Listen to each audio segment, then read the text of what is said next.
Mesdames et messieurs, bonsoir. Merci de rester fidèles au programme de Walf et bienvenue au débat du jour. Le débat du jour est aujourd'hui à Thiès pour parler du Conseil des ministres qui doit s'y tenir ce jeudi. Un Conseil des ministres qui va se tenir sans la présence du maire de la ville, Idrissa Seck, qui, d'après certaines sources proches de son parti, devrait être en voyage précisément en France à partir.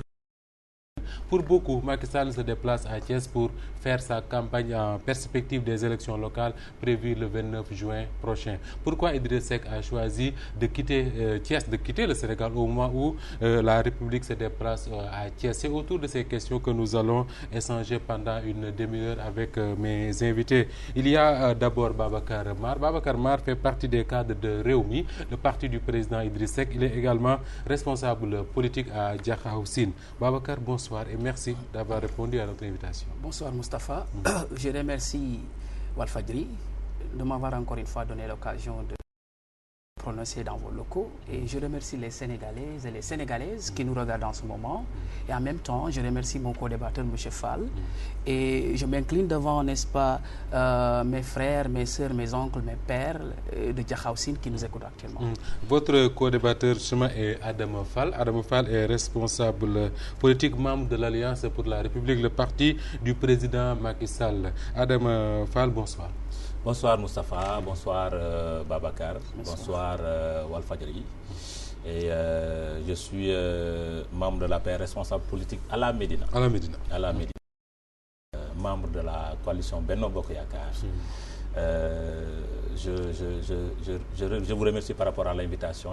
Je salue toute l'assistance et je m'incline par rapport à l'homme Youssou Diène, qui a rendu l'âme aujourd'hui, un ancien lutteur, une ancienne gloire du Sénégal. Donc, et je pense que aujourd'hui, le monde de la lutte a perdu. Le Sénégal, le monde sportif a perdu. Et je présente toutes les condoléances à sa famille. Adama Fall, vous avez la parole, vous la gardez. Macky Sall est attendu à Thiès pour un conseil décentralisé. Que répondez-vous alors à ceux-là qui soutiennent que Macky Sall est tout simplement en campagne électorale pour les locales prévues le 29 juin prochain? Bon, je vous remercie et c'est une question très intéressante dans la mesure où il faut savoir que le président de la République qui se déplace dans une zone, un président de la République par rapport à des élections locales, n'a absolument rien à faire dans ces élections locales-là. Il n'est pas candidat? Non, il n'en est pas. N'est-ce pas? Il n'est pas candidat à Thiès, il n'est pas candidat nulle part au niveau du Sénégal. Mais son parti participe à la compétition quand même. Oui, certes. Il aimerait voir son parti gagner. Pourtant, il est allé à Ziguinchor. Il est allé à... N'est-ce pas? Et c'est comme ça qu'il va partir à Thiès. Donc, il faut que les gens arrêtent parce que c'est l'État qui va se déplacer au niveau de Thiès et normalement qui doit être accueilli par le maire de cette ville. Mais malheureusement, à notre grande surprise, si tel est le cas, le maire a une posture anti-républicaine. Il demande à la population de l'accueillir et lui, il n'accueille pas le président de la République. N'est-ce pas? Pourquoi? Je ne sais pas. Mais nous considérons sincèrement qu'il a une posture anti-républicaine. Maintenant, il faut dire... Pour vous, être républicain pour Idrissa Seck, dur à accueillir le chef de l'État? Bien sûr, parce que c'est le maire de la ville. Mais cela nous conforte dans notre position parce que depuis qu'il a été élu maire de la ville de 2009 jusqu'à présent, combien de fois il a dirigé le conseil municipal? Il a légué la mairie entre la main d'un ami, Yankhoba Diattara. C'est lui qui gère la municipalité. Mais normalement, Yankhoba Diattara pouvait venir accueillir le président. Il ne l'a pas fait. Donc, ces gens de Rewmi sont des anti-républicains qui ne croient pas à notre République. Justement, c'est ce qu'on a annoncé dans la presse. En tout cas, Idrissa Seck devrait quitter le pays. Yankhoba Diattara, son premier adjoint qui dit Adama Fall ne sera pas à Thiès pour accueillir Macky Sall. Alors, la question est de savoir, Babacar Mar, pourquoi fuir, je mets les guillemets, pourquoi fuir au moment où Macky Sall et son gouvernement sont attendus dans la capitale du Rail? Je vous remercie, Moustapha.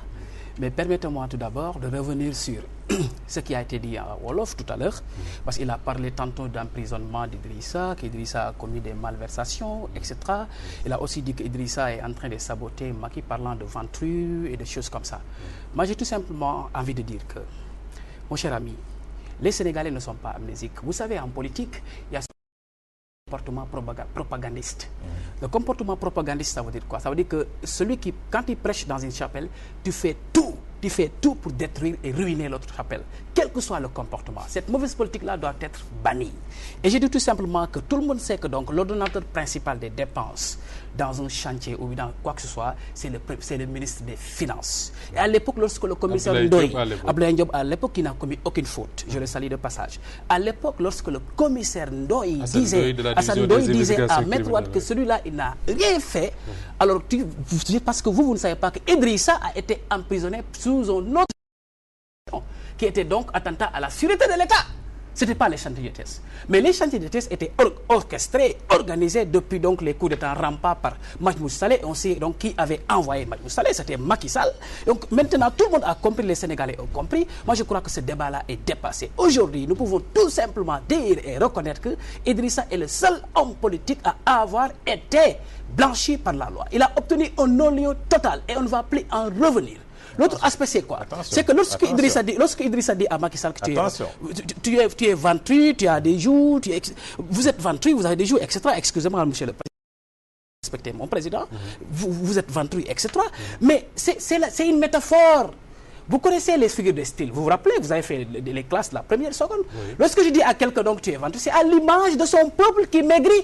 On ne peut pas comprendre le peuple de Macky Sall qui est en train de maigrir au moment où il prend forme. C'est parce que tout simplement, est-ce qu'il se soucie de la situation actuelle? C'est tout simplement ça. L'image semble déranger. L'image a dérangé parce que... Pourquoi ce choix-là? Mais l'image a dérangé parce que...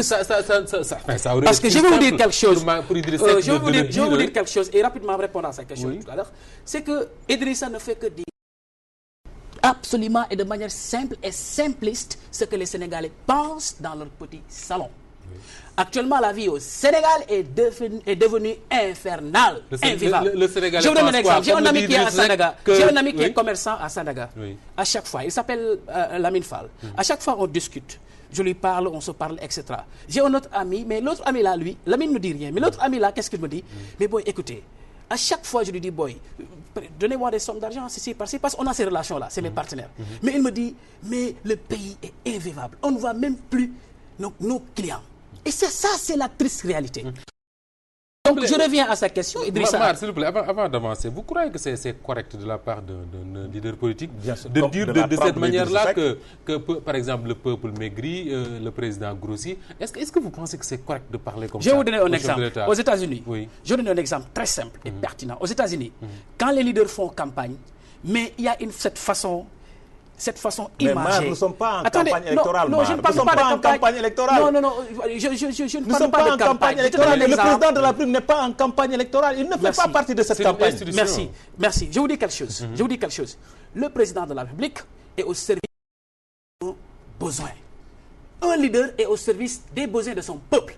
Il ne doit pas, n'est-ce pas, se fâcher par rapport à certains dires. Moi, je dis quelque chose. Je reviens à ce qu'il a dit. Idrissa n'a pas fui Macky Sall. Il n'a pas pris le prétexte, n'est-ce pas, de voyager ne serait-ce que pour ne pas accueillir Macky Sall. Non. Idrissa, 1 ou 2 semaines avant, il a demandé solennellement à la population de Thiès d'accueillir Macky Sall. Même si Macky Sall leur apporte, n'est-ce pas, un paquet de biscuits. Ça, c'est très important, cette image-là encore. Nous, on dit que donc votre intelligence en mouvement. C'est ça, quand l'intelligence de l'individu est en mouvement, mais même chez les Sérères, il y a ce qu'on appelle, pendant les moments de circoncision, les Kasak, les Tchach, l'individu, on ne lui parle pas directement. Il y a une façon de parler à quelqu'un pour qu'il comprenne. Vous savez, Moustapha, et je termine pour dire cela. Je demande tout simplement à Macky Sall, si vraiment il a des milliards à injecter, si vraiment il a des projets à faire, d'abord il y a des priorités dans ce pays. On ne peut pas concevoir avoir un axe du mouroir, l'axe Fatick-Thiès qui est là, qui n'est même pas... Et là, l'argent est là. Depuis quand on nous a dit ça? Babacar, je vous ai dit tantôt que vous étiez fort dans le verbiage, dans le bavardage. Le Sénégal n'est pas un pays de rêve, comme le pense Idrissa Seck. La route Fatick-Kaolack sera refaite bientôt, Inch'Allah. N'est-ce pas? Idrissa Seck, normalement, les gens m'avaient défendu de parler de lui, parce que quand même, quand il dit que c'est un intellectuel et avoir cette bassesse intellectuelle de parler d'un président, devient très grave. Et je constate une chose, Moustapha, depuis qu'il a commencé jusqu'à présent, il ne dit pas le président Macky Sall. C'est comme ça partout au niveau de Rewmi. Ils ont un problème par rapport à ce que Macky Sall soit président de la République. Il faut qu'il accepte cette situation divine. Donc pour vous, Idriss Seck a manqué d'élégance républicaine. Bien sûr, il a en voyageant au moment où Macky Sall arrive vous savez quoi? À Thiès. Vous savez quoi? Oui. S'il n'avait pas demandé à la population thiessoise d'accueillir le président, cette population allait accueillir le président de la République. Est-ce que Idriss Seck n'est pas resté dans... Il pense par exemple que Macky Sall vient à Thiès, ou bien en tout cas quand certains de Rewmi pensent que Macky Sall vient à Thiès pour faire de la politique, est-ce qu'il n'est pas dans sa logique de refuser d'accueillir un leader politique qui vient voir ses militants par exemple? C'est-à-dire, il pouvait attendre, accueillir le président et attendre pour voir. Mais quand il anticipe sur les choses, quand il rêve, c'est là où se trouve le problème. Il est en train de dire que le président de la République doit rester, il gère le peuple. Mais qui gère la municipalité de Fatick, la municipalité de Thiès? Idriss Seck. Idriss Seck. Est-ce qu'il n'a pas laissé en rade la population thiessoise?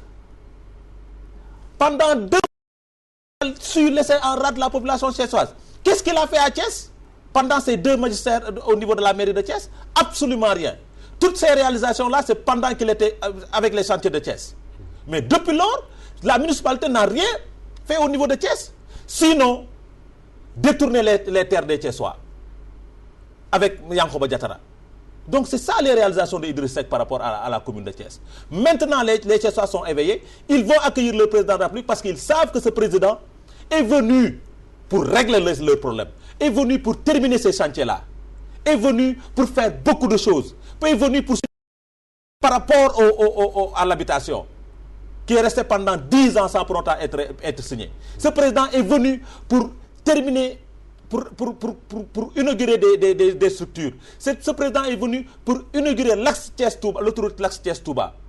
Mais quand même, ces populations sont conscientes de ce que le président va faire.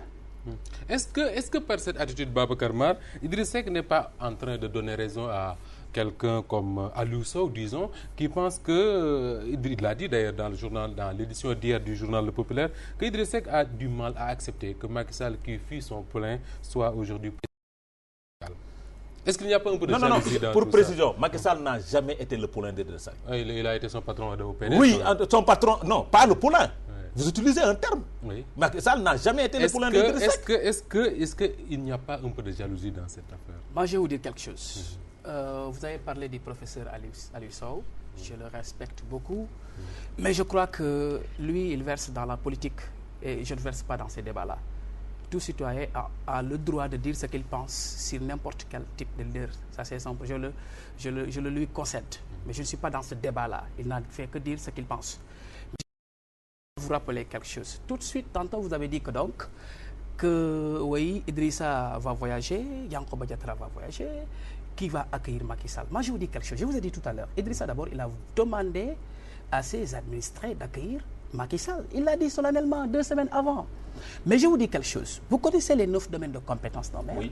Parmi ces 9 domaines de compétences d'un maire, le maire a absolument et très largement et la latitude, n'est-ce pas, de déléguer, n'est-ce pas, ses prérogatives à quelqu'un. Pendant 2 mandats. Attends, je vous dis quelque chose. Du maire à ses adjoints, j'ai dit. Quel est le rôle d'un maire? Attendez, j'ai bien dit du maire à ses adjoints. Est empêché parce qu'il y a une coïncidence. Yankoba Diattara doit partir parce qu'il y a une coïncidence. Empêché pendant 10 ans. Attendez, je termine. Pendant 10 ans. Il est empêché parce qu'il est invité quelque part. Ça a été programmé avant. Celui qui a déprogrammé sa date, ne serait-ce que pour trouver la date d'Idrissa, aujourd'hui, c'est le pouvoir. Combien de fois le pouvoir a programmé, n'est-ce pas, ce conseil des ministres décentralisé? Mais ce n'est pas la première fois qu'Idriss Seck... Ce que je voudrais dire, à ces gens-là, c'est simple. Si Idrissa n'est pas là-bas, Yankoba n'est pas là-bas, nous avons d'autres adjoints. Ces adjoints vont vous accueillir. Et je vous dis tout simplement que vous avez tenté de parler de détournement, vous avez parlé de trucs fonciers, etc. Moi, je vous dis tout simplement, dans ce langage-là, depuis qu'on dit ça, depuis qu'on accuse Yankoba Diattara jusqu'à présent, rien de cela n'est fait. Vous avez utilisé, n'est-ce pas? Cher, moi, attendez, je suis de Thiès. Vous avez utilisé. Moi, vous êtes de Thiès, je suis de Fatick. Ce face-à-face-là, je l'adore. Parce qu'au moment où tu dis qu'à Thiès, n'est-ce pas, Macky Sall doit à mener des projets là-bas, c'est à ce même moment, en âme et conscience, que vous reconnaissez qu'Idrissa a fait quelque chose à Thiès. Mais à ce même moment, en âme et conscience, moi, je reconnais terriblement que Macky Sall n'a absolument rien fait. Vous n'allez jamais reconnaître que Macky Sall a fait quelque chose. Et je vous dis quelque chose. Jamais le faire. Je vous écoute à tout moment quand vous parlez. Je vous dis quelque chose. Je vous rappelle un fait extrêmement dangereux. Vous êtes toujours à l'image de votre patron. Macky a... Vous savez pourquoi? Je vous donne un exemple. Je prends l'exemple de ce qui s'est passé à Diakhao. Il y a un maire sortant qui a organisé... Moustapha, attends, je termine. Nous ne sommes pas dans le débat. Qui a organisé un forum, qui a proposé, n'est-ce pas, une maquette à une population, alors qu'il n'a pas de financement. Ça, c'est grave. Vous êtes toujours dans l'expertise, dans des mirages, dans des chimères extraordinaires. On vous dit tout simplement de manière simple. Allez dans les villages. Mais jusqu'à présent, les paysans n'ont pas obtenu une seule graine d'intrant ni de matériel agricole. Au moment où les signes annonciateurs de la saison des pluies se sont annoncés depuis longtemps. Essayons de recadrer mais c'est extrêmement grave ce que vous faites. S'il vous plaît. Essayons de recadrer. Arrêtez de jouer avec le Sénégal, c'est dangereux. Adama Fall, Macky Sall a quand même, avant Thiès, présidé plusieurs réunions du Conseil des ministres dans différentes localités du pays. Jusqu'ici, on attend de voir les retombées, en tout cas de manière concrète, de ces conseils des ministres-là. On ne voit pas grand-chose. Alors, pourquoi aller à Thiès? Qu'est-ce qu'on va apporter de plus à Thiès par rapport à tout ce qui a été promis dans d'autres régions et qui n'ont pas encore connu de suite concrètes? Dans d'autres régions, ce n'est pas des promesses, c'est des engagements. Des engagements ne sont pas... Non, des engagements qui sont en train d'être faits dans les zones à un moment bien défini. Par exemple, je prends le cas de Kaolack, où on a repéré le site qui doit abriter l'université Sine Saloum. Mbadakhoune qui doit abriter l'université virtuelle, n'est-ce pas? Donc c'est des zones qui sont là, où on a maintenant ce qu'il faudrait faire, c'est essayer d'avoir les moyens pour pouvoir réaliser tous ces engagements-là, n'est-ce pas? C'est ce que nous allons faire à Thiès, n'est-ce pas? Parce qu'à Thiès aussi, il y a qui sont inachevées et des sociétés qui sont fermées. Le président de la République, dans sa politique, va à Thiès, comme il avait fait dans les autres régions, pour prendre le pouls, pour tâter le pouls de la population et prendre les doléances de ces populations-là et les traduire en engagement, en acte pour pouvoir le faire au niveau de Thiès. Ce n'est pas seulement les édifices que le président va faire. Ce n'est pas seulement. Parce qu'à Thiès, les réalisations des chantiers de Thiès, c'est des édifices. C'est des routes, c'est des bâtiments et autres. Mais nous allons ouvrir la société qui était fermée, qui va recruter des jeunes Thiessois, qui va recruter des jeunes Sénégalais, n'est-ce pas? Nous allons inaugurer l'axe Thiès-Touba, qui va prendre en charge beaucoup de questions, qui va prendre en charge la question de l'emploi, parce que la jeunesse thiessoise est en train de chômer. Malgré tout ce que vous dites, que ce qui est fait, la ville de Thiès a été laissée en rade par presque tous les gouvernements, de Senghor à Wade, sauf ce cadre de la réalisation qui était destiné à toute la région de Thiès. Soyons un peu clairs. Ces 50 quelques milliards, c'était destiné à toute la région de Thiès, mais on l'a focalisé dans une commune de Thiès.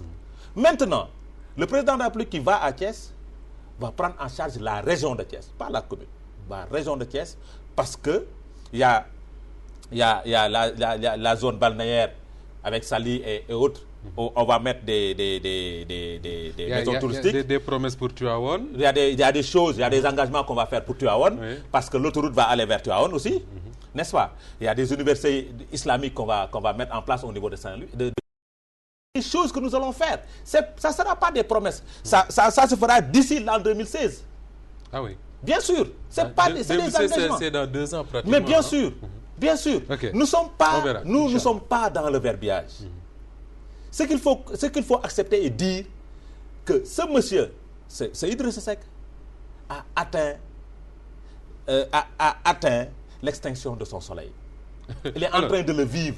C'est pour cela qu'il fait dans le bavardage. C'est pour cela qu'il fait dans le verbiage. Babacar Mar, Idrissa Seck, un maire que l'on dit fantôme, que les Thiessois ne voient pas, ou en tout cas très rarement. Il constate que dans sa ville de Thiès, il y a des chantiers inachevés qui sont là depuis 10 ans. Aujourd'hui que le chef de l'État, Macky Sall, se déplace pour la région de Thiès, ce qui va peut-être dire qu'il fera quelque chose pour ces chantiers. Est-ce que Idriss Seck n'aurait pas dû applaudir? Moi, je vous dis quelque chose. Moi, je crois que Idrissa n'est pas aigri. Il ne verse pas dans le nihilisme. Moi, je crois que c'est important. Un intellectuel, c'est quelqu'un d'abord qui, après avoir pris son intelligence en mouvement, réfléchit très bien. Je vais vous dire quelque chose. Et ça, c'est un rappel simple. Tout à l'heure, lorsque vous avez dit que donc, la région dans son entièreté, n'est-ce pas? Oui. Moi, je vous dis tout simplement que donc, mais c'est une très bonne chose. Prenez la région dans son entièreté. Mais moi, je suis donc, actuellement, au moment où je vous parle, triste. Ébahi. Et c'est lamentable pour vous. Parce qu'au moment où vous préparez ce conseil des ministres décentralisé, vous avez dégainé plus de 26 millions. Pourquoi faire? Pour une grande mobilisation, vous avez dit. Et en ce moment, les 26 millions-là, payés à des étudiants qui ont une bourse de 36 000 francs, même pu payer 722 étudiants pour une mensualité. Vous avez fait le calcul. Ceux qui ont la demi-bourse, c'est 1444 étudiants pour leur mensualité. Au moment où l'université est en ébullition et en crise. Un tien vaut mieux que deux, tu l'auras. Vous allez à Thiès, vous avez dit tiens partout. À Kédougou, vous avez fait du tien. À Kolda, vous avez fait du tien. À Saint-Louis, vous avez fait du tien. Aujourd'hui, vous venez à Thiès pour dire au Thiessois, tenez. Moi, je vous dis tout simplement que c'est lamentable. Et je vais vous dire quelque chose. À Thiès, vous allez connaître une défaite lamentable. Et vous en souviendrez toutes vos vies. Alors, et ce que je voulais terminer par ça, c'est simple. Je voulais terminer par ça, et c'est très simple. Moi, je vous dis tout simplement, Monsieur le Président Macky Sall, c'est un citoyen lambda qui vous demande solennellement, parce qu'aujourd'hui, ma région me préoccupe.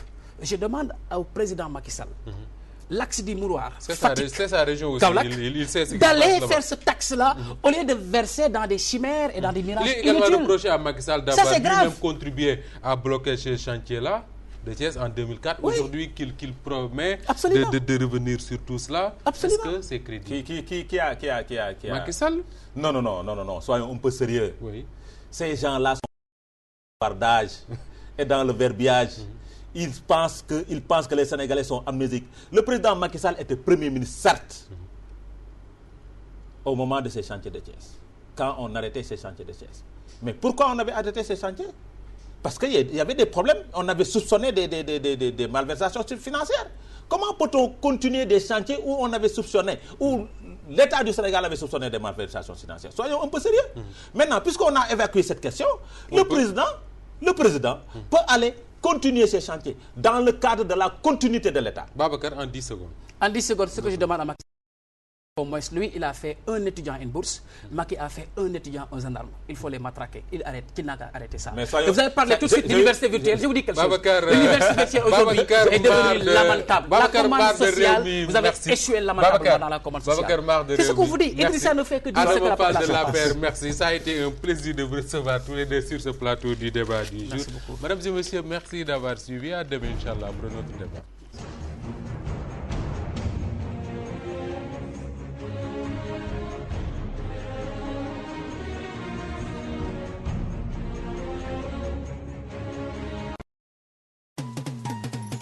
Walfnet.com